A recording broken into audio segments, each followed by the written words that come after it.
नमस्कार विद्यार्थी मित्रांनो, स्वागत आहे तुमचे स्टडी विथ भारती मिस या आपल्या चॅनलवर। आज आपण क्लास 10th चॅप्टर नंबर 4 उपास ही पु ल देशपांडे यांनी लिहिलेली कथा आहे, हे आपण आज अभ्यासू।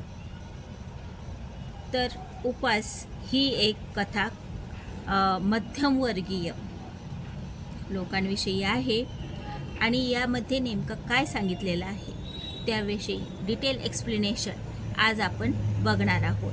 तर सर्वांना एक विनंती आहे, चॅनलवर जे कोणी नवीन असेल त्यांनी सुरुवातीला सबस्क्राईब करून घ्या, त्यानंतर आपण हे लगेचच सुरू करूया।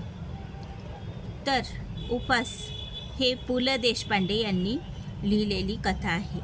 ते एक थोर मराठी साहित्यिक होते, विनोद लेखक होते, नाटककार, प्रवास वर्णनकार, चतुरस्र कलावंत होते। सूक्ष्म निरीक्षण, मार्मिक आणि निर्मळ विनोद, तरल कल्पनाशक्ती आणि भाषेचा कल्पक व चमत्कृतीपूर्ण उपयोग करण्याचे कौशल्य हे त्यांचे लेखन विशेष होते। तुका म्हणे, तुझे आहे तुझपाशी, अंमलदार, सुंदर मी होणार, ती फुलराणी इत्यादी स्वतंत्र आणि रूपांतरित नाटके, सदू आणि दादू, विठ्ठल तो आला आला इत्यादी एकांकिका संग्रह त्यांनी लिहिलेले आहेत। खोगीर भरती, असामी असामी, खिल्ली, बटाट्याची चाळ, हसवणूक इत्यादी विनोदी लेख संग्रह आहेत। अपूर्वाई, पूर्वरंग, जावे त्या देशा इत्यादी प्रवास वर्णने, व्यक्ती आणि वल्ली, गणगोत, मैत्र इत्यादी व्यक्तिचित्रणात्मक पुस्तके अशी त्यांची विपुल ग्रंथसंपदा आहे। त्यांच्या व्यक्ती आणि वल्ली या पुस्तकाला साहित्य अकादमीचा पुरस्कार मिळालेला आहे। भारत सरकारने पद्मभूषण या पुरस्काराने त्यांचा सन्मानित देखील केलेले आहे। मध्यमवर्गीय व्यक्तीचा संकल्प व संकल्पपूर्तीत कसे अंतर पडते आणि संकल्प करणारे व्यक्ती कसे हास्यास्पद ठरतात यांचे मजेदार चित्रण प्रस्तुत लेखात पु ल देशपांडे यांनी केलेले आहे। तर चला तर मग आपण आज या कथेला सुरुवात करूया। माझ्या खाजगी उपोषणाची हकीकत चाळीत जाहीर झाली। हे बघा, मी एक एक लाईन रीड करते आणि त्यानंतर त्याचे एक्सप्लेनेशन तुम्हाला देते। माझी एक विनंती आहे, तुम्ही सुरुवातीपासून शेवटपर्यंत व्हिडिओ पूर्ण बघा, तेव्हाच तुम्हाला हे पूर्ण चॅप्टर व्यवस्थितरित्या समजेल।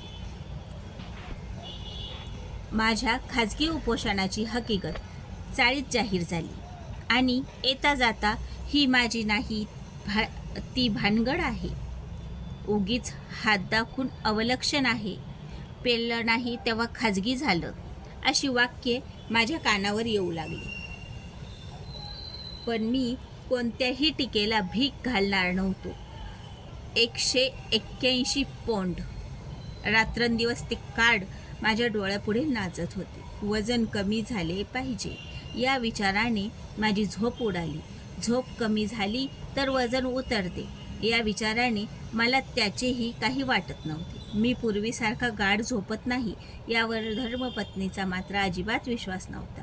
घोरत तर असतात रात्रभर, अशा सारखी दुरुस्तरे ती मला करत असे।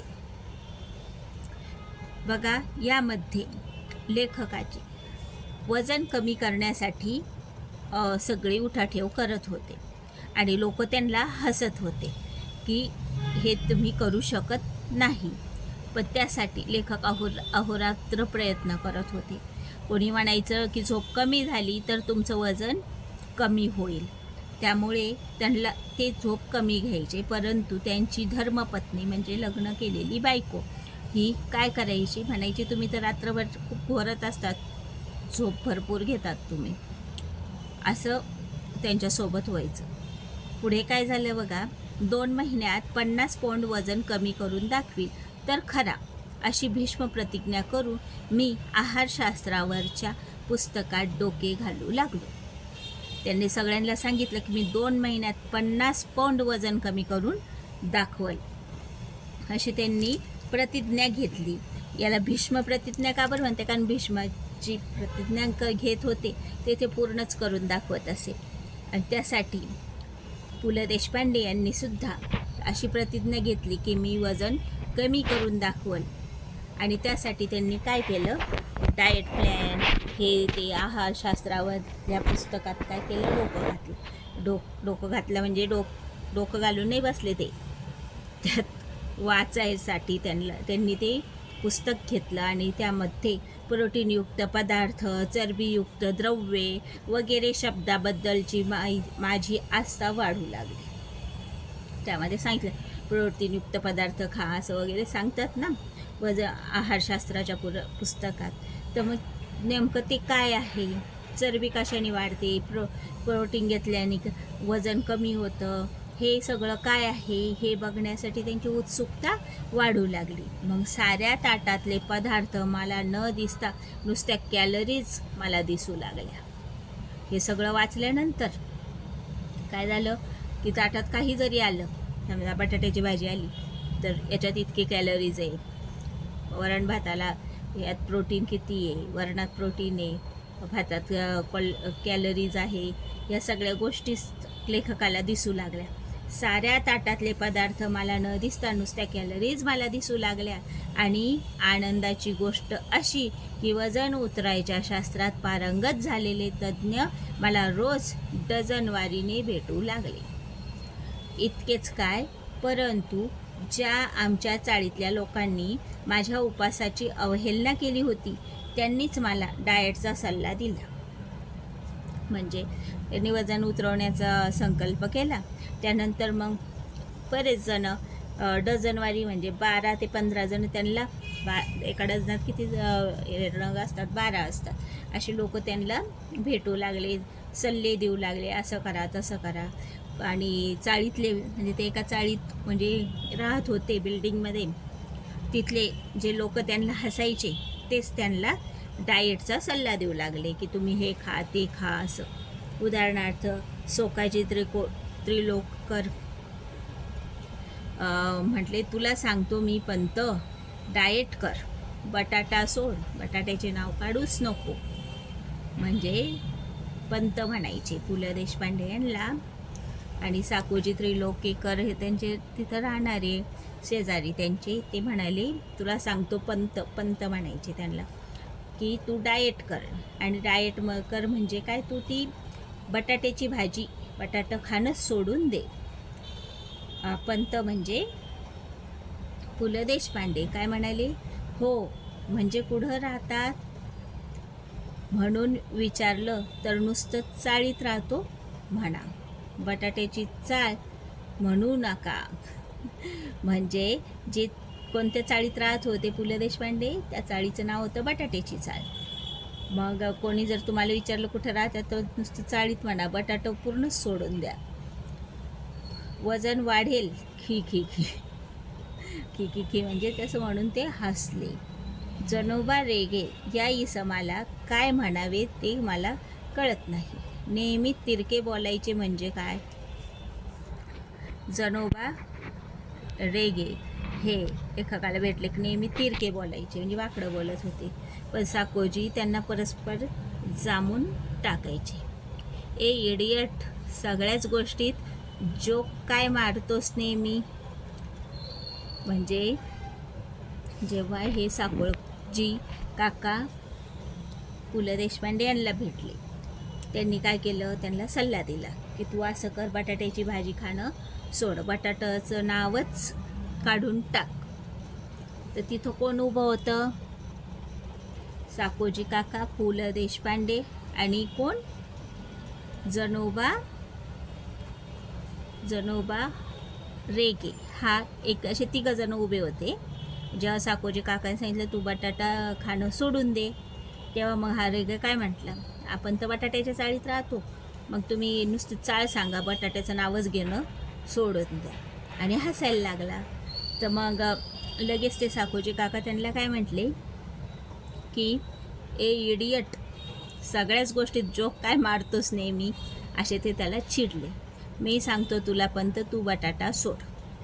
काय म्हटले, मी सांगतो तुला. म्हणजे खाण्यामध्ये त्यांचं म्हणणं होतं की तू बटाटा सोड. मी काय काय काय सोडले असता माझे वजन घटेल याची यादी बटाट्यापासून सुरू झाली. बटाट्याचं ठीक आहे, पण पंत आधी भात सोड. म्हणजे भात पण खाल्ला तर वजन वाढतं असा एक सल्ला. भातानं थोडंच लठ्ठ व्हायला होतं. आमच्या कोकणात सगळे भात खातात, कुठं आहेत लठ्ठ. तुम्ही डाळ सोडा. काशीनाथ नाडकर्णी म्हटले.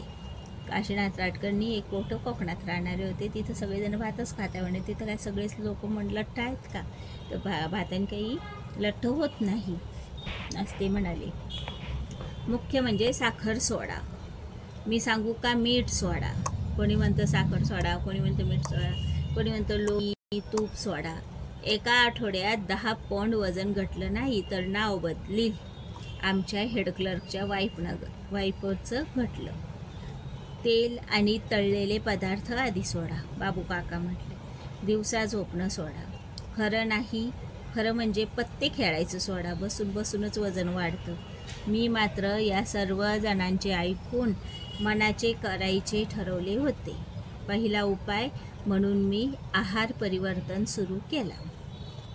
म्हणजे लेखकाला जे कोणी भेटल ते एक एक सल्ला देत होतं. कोणी म्हणायचं साखर सोडा, कोणी म्हणायचं मीठ सोडा, कोणी म्हणायचं तळलेले पदार्थ खाणं सोडा, कोणी म्हणायचं लोणी तूप सोडा, कोणी म्हणायचं बसल्याने वजन वाढतं, तुम्ही जास्त बसणं सोडा. परंतु लेखकाने काय केलं, सगळ्यांचं ऐकलं. ऐकावे जनाचे, करावे मनाचे. आणि त्यांनी की जे आपण रोज खातो त्याच्यात आहार परिवर्तन करायला सुरुवात केली. साखरेत सर्वात अधिक कॅलरीज असतात म्हणून प्रथम बिना साखरेचा चहा सुरू केला. सगळ्यात पहिले लेखकाने साखरेचा चहा सोडला. पहिल्या दिवशी विशेष फरकही वाटला नाही. घरात साखरबंदी जाहीर केली. कुटुंबाला सारी दिवाळी तिखटा मिठावर उरकायची सक्त ताकीद दिली. त्यांनी घरात सुद्धा साखरबंदी करून टाकली आणि दिवाळीसुद्धा तिखटा मिठावर उरकायची सक्त ताकीद दिली. दिवाळीला जास्त साखरेचेच पदार्थ बनवतात, तर ते सुद्धा बनवले नाही. मुलांसाठी म्हणून काय थोडं गोडधोडाचं करायचं ते कर असं सांगितलं. एवढी सवलत ठेवली. पहिल्याच दिवशी मला फरक जाणवायला लागला. भात अजिबात वर्ज करणे अवघड होते म्हणून फक्त पहिला भात आणि ताकभात ठेवून मधला भात वर्ज केला. नुसती उकडलेली पालेभाजी खाणे कसे जमणार हा विचार किती पोकळ होता याचा अनुभव ती खाल्ल्यावर आला. आणि नेहमीच्या भाजीत ही निराळे काय करते याचा अजूनही अंदाज आला नाही. म्हणजे लेखकाने काय काय सोडलं बघा. साखरेचा चहा सोडला. त्यानंतर फक्त भात सोडणं त्यांना अवघड होतं म्हणून त्यांनी एक टायमाचा भात सोडला. ताक भात ठेवून मधला भात वज्र केला. म्हणजे 2 टाईम खायचे, 3 टाईमाचं राहतं तर मधला भात वज्र केला म्हणजे सोडून दिला. नुसती उकडलेली म्हणजे तेलात फ्राय केलेली भाजी नाही खायची, फक्त उकडलेलीच भाजी खायची असं त्यांनी ठरवलं. पहिला दिवस सुरळीत गेला आणि दुसऱ्या दिवशी व्रतभंगाचा प्रसंग आला. पहिल्या दिवशी निम्म्याहून अधिक कचेरीला माझ्या वजन घटण्याच्या व्रताची वार्ता गेली होती. परंतु दुसऱ्या दिवशी आमच्या अण्णा नाडगौडला प्रमोशन मिळण्याची वार्ता आली आणि त्याने साऱ्या सेक्शनला पार्टी दिली. पहिल्या दिवशी आता त्यांनी जे जे ठरवलं तसं सर्व केलं. परंतु दुसऱ्याच दिवशी काय झालं, पहिल्या दिवशी त्यांनी व्रताला सुरुवात केली, आपण असं सर्व काही करायचं. परंतु दुसऱ्याच दिवशी काय झालं, त्यांचं व्रतभंग होण्याचा दिवस आला. कारण त्यांच्या डिपार्टमेंटमधला जो अण्णा नाडगौड होते त्यांचं प्रमोशन झालं. त्यामुळे त्यांनी पूर्ण सेक्शनला पार्टी दिली आणि कॅन्टीनच्या आचार्याने तर माझ्या डाएटवर सूट घ्यायचा असे ठरवले. म्हणजे कॅन्टीनमधून मग त्यांनी खायला मागवलं. तर मग त्याचा डाएट होता, डाएट प्लॅन चालू होता. तर त्याच्यावर आता त्यांना वाटलं आता हे सर्व आता व्यवस्थित होणार नाही. बरे न खावे तर अण्णा नाडगौडांना वाईट वाटणार. त्यांना वाटलं मी जर खाल्लं नाही तर त्यांना वाईट वाटल. बिचारा 6 वर्षांनी एफिशियन्सी बारच्या जाळ्यातून बाहेर पडला होता. आचार्याने मिठाईत साखर न घालता साखरेत मिठाई घालून आणली होती. म्हणजे त्या मिठाईत भरपूर साखर होती. घासा गणित सहस्रावधी कॅलरीज पोटात चालल्या होत्या. त्यामुळे खाल्लेले गोड लागत नव्हते. बटाटे वडे होते म्हणजे आणखीच कॅलरी त्यात होते. बटाटे वडे, मिठाई म्हणजे हे सगळे कॅलरीचेच पदार्थ. चिवडा अस्सल वनस्पतीला, त्यामुळे आणखी कॅलरीज. आणि एवढे सगळे हादडून शेवटी भाज्यांशिवाय पार्टी कसली. या भिकोबा मुसळ्याच्या टोमण्यामुळे चेकाळून नाडगौडाने स्पेशल भाज्यांची परत ऑर्डर दिली. भज्यांची म्हणजे भजे तळलेले राहतात, बटाटे वडे तळलेले राहतात, परंतु मिठाईमध्ये पण खूप साखर होती. यामुळे सगळ्या कॅलरीचंच जेवण होतं, जास्तीत जास्त कॅलरीज असलेलं. शेवटी मला राहावेना. भज्यांची 6वी प्लेट उडल्यावर मी अत्यंत केविलवाण्या स्वरात सध्या मी डाएटवर असल्याचे सांगितल्यावर सर्वांनी मला वेड्यात काढले. अरे पंत, खाण्याचा आणि वजनाचा काय संबंध? भिकोबा मुसळे म्हणाला, मी बघ 21 गुलाबजाम खाल्ले, एवढंच काय. आपण तर आयुष्यात एक्सरसाइज नाही केला. तुझी कुंभरासनी कुंभलग्न. नुसता वायू भक्षण करून राहिलास तरी तू असाच जाड्या राहणार. लठ्ठपणा काय आपल्या हातात आहे? कुंभ म्हणजे माठ, घडा. ज्याची कुंभरास असते म्हणतात की ते शरीराने पण तसेच राहतात. म्हणून ते काही केलं तर तू लठ्ठच राहणार असं ते म्हणाले. नॉनसेन्स, जगदाळे ओरडला. रनिंग कर रोज. म्हणजे जगदाळे म्हणाला की रनिंग कर म्हणे, त्यामुळे तुझं वजन कमी होईल. रनिंगपेक्षा देखील दोरीवरच्या उड्या मारा. बरं का पंथ, माझ्या सिस्टरचं वेडं 40 पौंड उतरलं दोरीवरच्या उड्याने. कमलिनी केंगरे म्हणाल्या. शेवटी सर्वांच्या मते मी सकाळी रनिंग करावे आणि संध्याकाळी दोरीवरच्या उड्या माराव्या असे ठरले आणि मी 7व्या बशीतले भजे उचलले. कुटुंबाचा मात्र माझ्या डाएटच्या बाबतीतला उत्साह अवर्णनीय होता. कारण रोज काही ना काही चमत्कारिक पदार्थ माझ्या पानात पडायला लागले. एके दिवशी नुसती पडवळे उकडून तिने मला खायला घातली. शेवग्याच्या शेंगा, पडवळ, भेंडी, चवळीच्या शेंगा वगैरे सडपातळ भाज्यांचा खुराक तिने चालू केला. कोबी, कॉलीफ्लॉवर वगैरे बाळसेदार मंडळीची स्वयंपाकघरातून हकालपट्टी झाली. सकाळचा चहा देखील सुरुवातीला होता तसा राहिला नाही. बिना साखरेचा चहा इतका कडू लागत असे अशी यापूर्वी कधीच कल्पना आली नाही मला.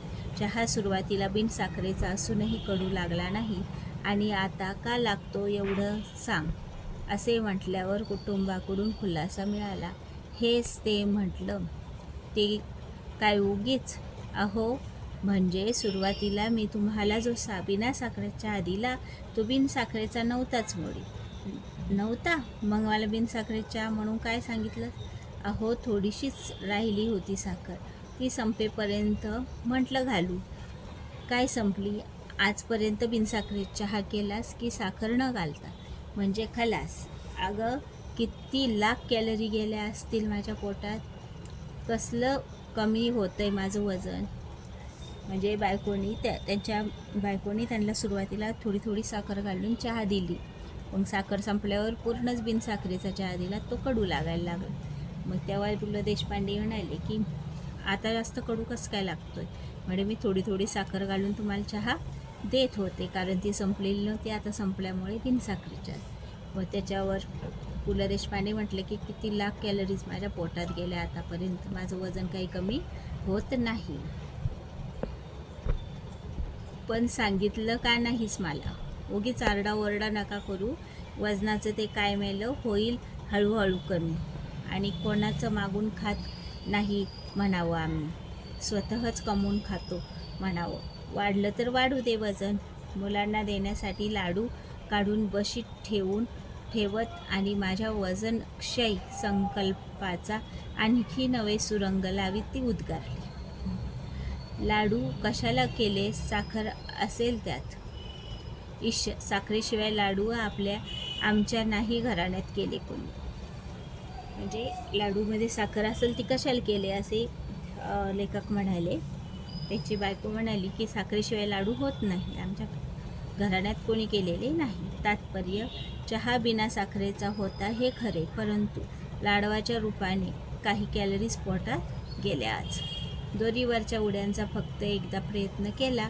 पहिली उडीच शेवटची ठरली, कारण 8x10 आमच्या दिवाणखान्यात प्रथम दोरी संपूर्ण फिरवणे अवघड. एकदा डोक्यावरून दोरी पलीकडे गेली, ती ड्रेसिंग टेबलच्या तेलाच्या व औषधांच्या बाटल्या खाली घेऊन आली. दुसऱ्यांदा अर्धवट गॅलरी आणि अर्धवट दारात राहून दोरी फिरवली की आचार्य बर्व्याच्या गळ्यात. त्याचा माझ्यावर आधीच राग होता. मी उपवास करतो हे कळाल्यावर चाळीतली सारी मंडळी समाचाराला येऊन गेली. परंतु आचार्य बाबा बर्वे शेजारच्या खोलीत असत, कारण उपवास हे त्यांचे खास राखीव कुरण होते. हा दुष्टपणा माझ्या गळ्यात दोरी अडकून केलात हे ठीक झालं, पण तुमच्या वयाला न शोभणाऱ्या ह्या धिंगामस्तीला दुसरा कोणी माझ्यासारखा बळी पडला असता तर तुमची धडगत नव्हती. मी तुम्हाला क्षमा करतो. ते म्हटले की असा दुष्टपणा का केला? माझ्या गळ्यात दोरी गुंतवली. दुसरं कोणी असतं तर तुम्हाला खूप बोललं असतं. मी तुम्हाला क्षमा करतो असे ते म्हणाले. काही उपयोग होणार नाही का म्हणजे जिभेवर ताबा नाही तुमचा.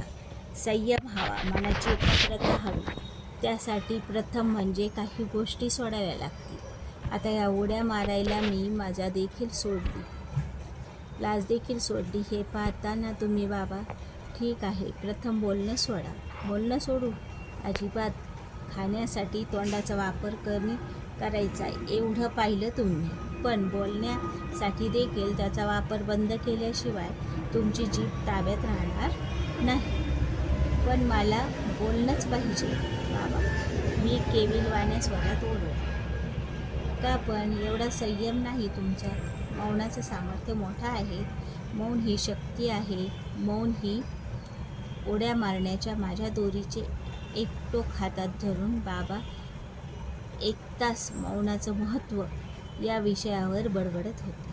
शेवटी त्यांच्या वाक्यप्रवाह अडवून मी ओरडलो, पण बाबा मी बोललो नाही तर खाऊ काय?